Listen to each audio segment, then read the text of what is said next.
dissatisfied with her, but that little buck I just showed you, he is really, really, I think, going to be something special. Anyway, like I was telling you a while ago, I've got the tricolored buck out of Morgan that I've held on to. I've got the Castor Doe out of Carmel and Morgan that I've held on to for now. And let me see. Okay, Iris had a litter of 6 altogether. The little buck that was in with Morgan, he's gone now. He's gone to a new home. He's going to be shown. He's going to be, in fact, he's going to be back at our county fair here in about 6 weeks. Looking forward to seeing how he grows out. He was looking really nice when he left. And a broken buck out of the same litter, a broken blue buck out of the same litter, which will look real similar to this one right here. This one's at Iris. Right. Right there. I mean, at Iris's cage. Okay, if I tattooed correctly here, this should be a doe. And I did. Yay. Glad I got something right. Okay. Now, see all this baby fur? That's going to get better.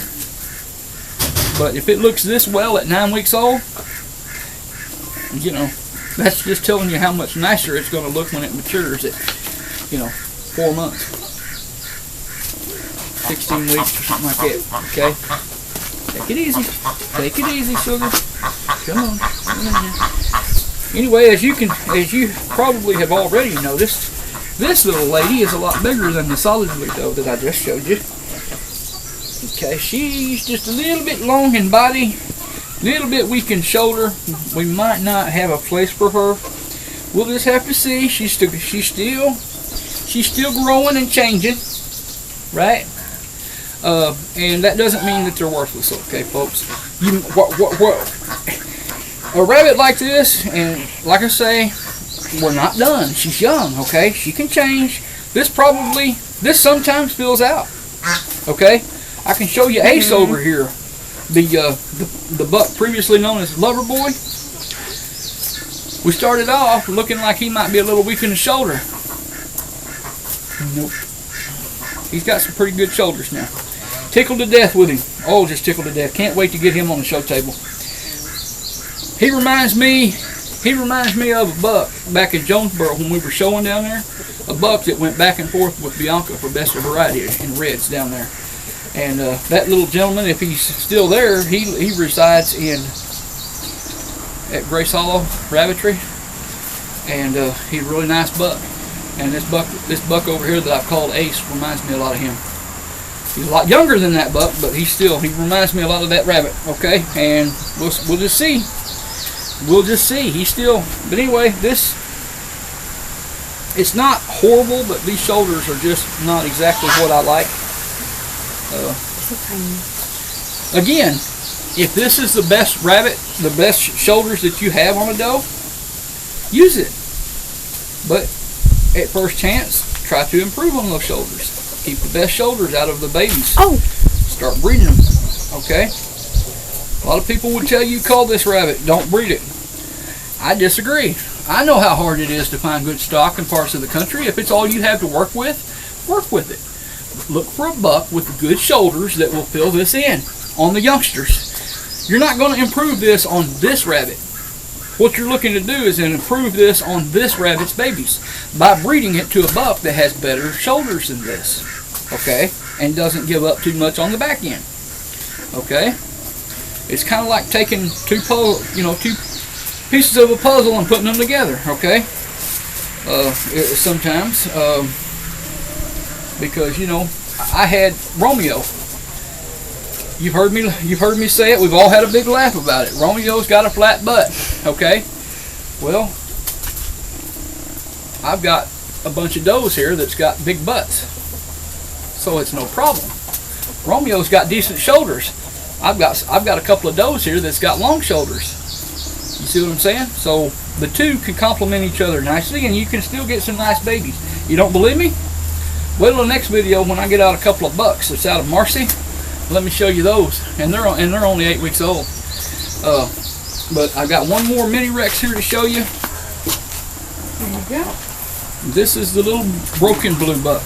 Out of iris, we've held on to, for now at least, we've held on to a broken blue buck, a solid buck, a solid blue buck, and then a solid blue, or a broken blue buck and a broken blue doe. So they're all blues. They're all blues, but we've got a pair. Basically, yeah, they're all blues. But okay, quit pushing, quit pushing. Hey, what's the matter with you? Quit pushing. There we go. This doe is really nice. I like this little doe. I'd like to see a little more size on her, but you know, at her age, why would we be complaining about size? It does look, and it may be because of the way she's trying to push to back away from my hand, but it looks like her peak is a little early. Okay, naturally you can't really probably tell that well on camera. Okay, but it's looking to me like her peak is a little bit forward of where it should be now. Like I said, that could be simply because she's trying to push back away from my hand right here, and she's using those, she's gathering up those paws and trying to push herself back. Yeah, there she's grinding her teeth. I'm making her mad. But quit making her mad. Yeah. Anyway, she when you push away, that could be why her peak was a little bit high. But this doe is really nice. If I could, oh wait, no, this buck. This buck is really nice. But if I could crisscross this buck with the other doe and vice versa, in other words, broken to solid, I think I might have a couple of good pairings there, but I don't know. We'll see. Probably just going to keep one pair. I like to breed. If we're going to show in a certain variety, I like to show a buck and a doe from that same variety. Because you've got your does and you've got your bucks. Okay, you start out at junior, senior, whatever. But I like to have a doe and a buck. That way you've got, in that variety, you've got something that can compete for. Say if you were able to pull off a best of variety, you've got another one there that, or even if you don't, you've got another one there that has the opportunity to try for the best opposite sex variety. You know, it sounds ambitious, but you know, hey, a lot of people thought we were being ambitious, and I was one of them back in Benton when Bianca brought away that best of breed. And if you'd saw what she beat, it's not just that she got a best of breed. She is a beautiful rabbit and deserves it. But if you had saw the rabbits that she beat that day to get that best of breed, let's just say that same rabbit took best of breed all 3 shows in New Zealand at Jonesboro a month later. So. But Bianca beat her that one show. So anyway, all right, we hope you have enjoyed looking over our show prospects and maybe future breeding prospects. These are some that we're looking at to hang on to. All the rest of them have either become somebody else's or have become dead. To put it mildly.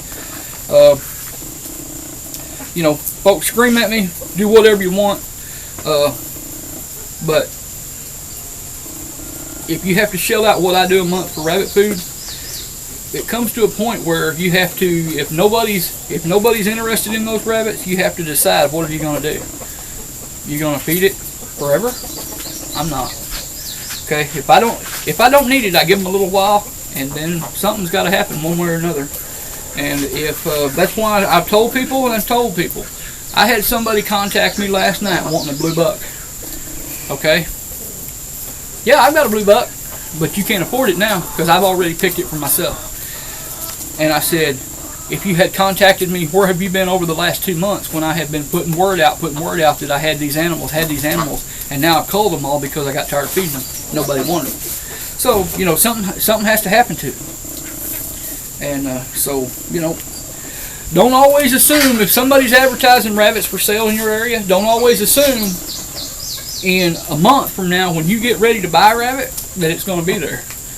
If you want a rabbit and you want a good rabbit and somebody's got it, you better either jump on it or at least put money down on it so that it's on hold. That's all I can say. I mean, I'm sure most breeders have the same policy. You know, you can't feed them forever. You either keep them, show them, breed them, or eat them. You know, of course, there's I mean, that's just me. But some of them, there are some that are just too nice to let that happen to. Some are just too nice to eat. Some are just too nice to cull. Some of them are not, and that's what I'm down to now. Or some of them are that I'm down to the ones that anything that I don't keep out of what's here now is nice enough that somebody else can be competitive with it, and that's what we want. That's definitely what we want. You know, we've always got rabbits available that can be somebody's pet, but people want young rabbits as pets. When they start getting to a certain age, they either have to be bought or they have to. Anyway, I guess that's enough of that. Always have to get on to the bad side of rabbit breeding at some, I guess a little bit in every video, I guess. Anyway, it is what it is. We have to do what we have to do. If you guys can afford to feed every rabbit that you produce until it dies of old age, great. You're doing a lot better than I am. Not only do I not see a need to do that, but I just don't have the desire. So, all right, folks. I hope you have enjoyed this video. It's been rather lengthy. We keep watching. We've got some more videos coming. Remember to like our Facebook page. Like the video if you like the video. What else are we going to do, sis? Subscribe! Oh, yeah. Hey, subscribe to the channel. Hey, but listen, folks. You know, Facebook got that new deal. Hit that subscribe button. You don't automatically get all the notifications from our channel anymore like you used to. You got to ring that little bell. Click on that little bell and tell it to send you notifications about every new video. And you can tell it if you want it to send push notifications like to your phone, or if you want it to email those to you. Just to make sure, tell it to do both. Yeah. All right. Well, I guess we're done for the time being, at least. Y'all have a great day, and God bless.